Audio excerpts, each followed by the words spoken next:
Салам достор, бүгін сіздер менен қара өріктен пирог жасайбыз.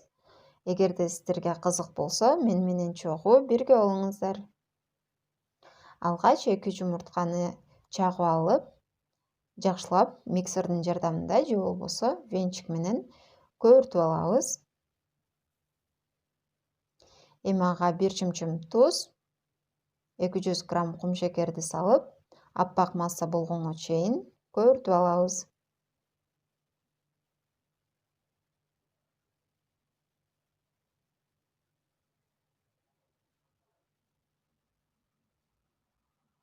Эми 130 мг айранды куюп, дагы жакшылап аралаштырып алабыз.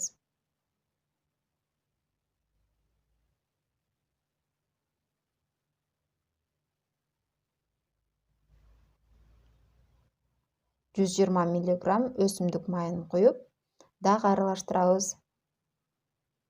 Ар бир азыкты салгандан кийин жакшылап аралаштырып алабыз.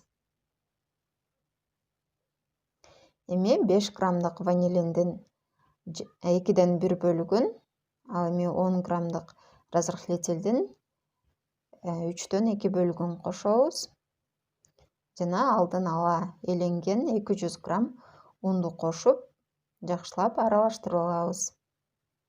Камырыбыз мына ушундай консистенцияда болушу керек. Эми кара өрүктөрдү даярдап алабыз. Алгач данегинен ажыратып, аны 4 бөлүккө бөлүп чыгабыз.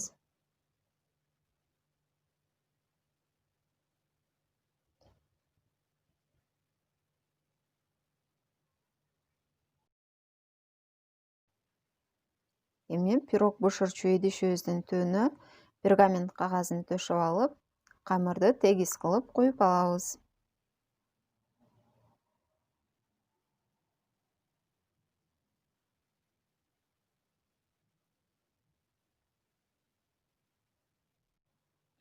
Пирог тегиз бирдей көтөрүлүп бышыш үчүн мына ушинтип айландырып алсаңыз, ортосу көбүп кетпей, бардык жери тегиз көтөрүлүп бышат. Эми кара өрүктү жакшылап кооздоп тизип алабыз. Мен гүл формасында тизип алдым.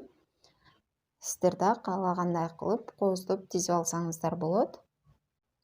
Кара өрүктүн ордуна каалаган өзүңүз сүйгөн жемишти колдонсоңуз болот. Мисалы клубника, малина, алма, банан, шабдалы. Эми аны 170 градуста 35-40 мүнөт ичинде бышырып алабыз. Пирогубуз даяр болду. Анын даяр болгонун таякча аркылуу билип алсак болот. Таякчаны сайып көргөндө кургак чыкса, анда пирог даяр.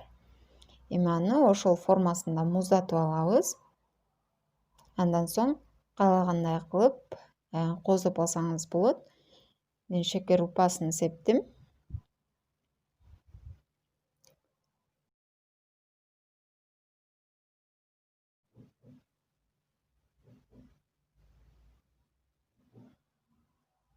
Пирогубуз аябай сонун пирог болду. Сиздерге да жасап көрүүнү сунуштайм. Сырты кыртылдаган, ичи болсо нымдуу, сонун пирог болду. Сиздер да сөзсүз жасап көрүңүздөр. Видео жаккан болсо лайк басып, жакындарыңыз менен бөлүшүп коюңуз. Каналга катталганды да унутпаңыздар достор. Кийинки видеолордон көрүшкөнчө саламатта калыңыздар.